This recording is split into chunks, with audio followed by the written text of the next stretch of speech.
Risha thank you for coming. کیسے ہیں sister? ٹھیک ہے آپ؟ جی جی میں بالکل ٹھیک ہوں. آپ کیسے ہیں؟ السلام علیکم. اور تھینک یو. جی اللہ آپ کو سلامتی دے. Thank you for coming. ہم آپ کے لیے دعا گو ہیں. تشریف آوری کا بڑا بڑا شکریہ. سو مچ. جی جی تھینک یو سو مچ کہ آپ نے مجھے موقع دیا کہ میں اپنے چند سوالات رکھ سکوں. آپ نے جی کچھ دن قبل ایک ڈبیٹ کرنی تھی، لیکن پھر آپ نے اس پہ لائیو اسٹریم کی تھی کہ جو اسلام میں ہے کم سن بچیوں کی شادی کے حوالے سے.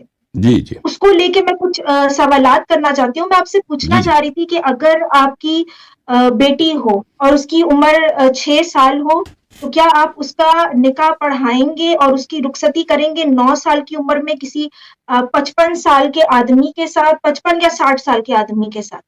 آپ کے تو لحاظ سے یہ کیسا ہے اگر آپ کو اپنی بیٹی کے ساتھ کرنا جی ہو؟ جی جی تو آپ یہاں پہ کچھ آپ کے مس کنسیوڈ نوشنز ہیں، آپ کے کچھ بائسز ہیں، تو میں ان کو کلیئر کرنا چاہتا ہوں. آپ سن لیجیے اچھی طرح سے. پہلی بات یہ ہے کہ کیا چیز صحیح ہے، کیا چیز غلط ہے. مورالٹی، ٹھیک ہے نا. یہ کیا چیز اب کسی کے ساتھ ہم کیسا برتاؤ رکھیں نا، اپنی بیٹی کے ساتھ یا پڑوسی کے ساتھ، دوسرے افراد کے ساتھ. دیکھیں جہاں تک ایتھیزم کا تعلق ہے، ان کے پاس تو کچھ بھی نہیں ہے، کیونکہ خدا بھی نہیں ہے اور موت کے بعد کوئی زندگی نہیں. ہم مسلمان لیکن ہم کیا؟ سائنس کو مانتے ہیں. ہاں ہم آپ سنیں نا. شواہد کے اب بیسس پہ ہم دیکھتے ہیں کیا صحیح ہے کیا غلط ہے. جی دیکھیں عرض یہی ہے کہ ایتھیزم کے پرسپیکٹو سے کوئی مورالٹی بن ہی نہیں سکتا. وجہ کیا ہے؟ وجہ یہ ہے کہ آپ خدا تو ہے نہیں کہ اس کے کوئی فرامین ہو کہ وہ کہے کہ بھئی یہ کرو یہ نہ کرو، تمہاری سعادت یہ ہے کہ یہ کرو، یہ کرو، تو سعادت اس میں نہیں ہے. اور اس کے بعد یہ خدا ہے نہیں، تو خدا تو پکچر سے چلا گیا. اس کے بعد کیا ہے؟ موت کے بعد بھی کوئی اس کا آپ کو رزلٹ نہیں ملے گا.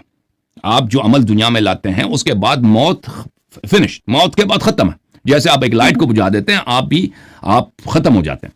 تو آپ کے پاس ابھی جتنا ٹائم ہے، اور اکثر لوگ جو ہیں نا ان کے پاس کتنا ٹائم ہوتا ہے، جو مڈل ایج کے لوگ ہیں ان کے پاس پتہ نہیں 2 سالوں یا 20 سالوں، اس سے زیادہ نہیں ہوتے، 30 سال اس طرح. تو اس مدت میں انسان کیا رویہ اچھا رکھے. اگر ایک شخص ایتھیسٹ ہو کر وہ صرف یہ کہہ دے کہ میرا پلیجر جو چیز مجھے خوش کر لیتا ہے، جو چیز مجھے مسرت دے دیتا ہے، میں وہ کروں، ٹھیک ہے نا. اگر وہ زیادہ سے زیادہ پیسے کمانے ہوں، جو مجھے اچھا لگتا ہے وہ مجھے میرے پاس آ جائیں، یا میں زیادہ سے زیادہ عورتوں کے ساتھ تعلقات رکھوں، چاہے وہ کم سن ہوں یا کوئی ان کی سن زیادہ ہو، یا مثلا اگر مجھے ان خواہشات کو حاصل کرنے کے لیے اگر کبھی جھوٹ بولنا پڑے یا کسی کا مال اٹھانا پڑے یا کسی کو قتل کرنا بھی پڑے، تو اس کے اگر وہ یہ کہے کہ اگر مجھے کوئی پکڑنے والا نہیں ہے تو میں یہ کر لوں، تو اس کے پرسپیکٹو سے یہ سب باتیں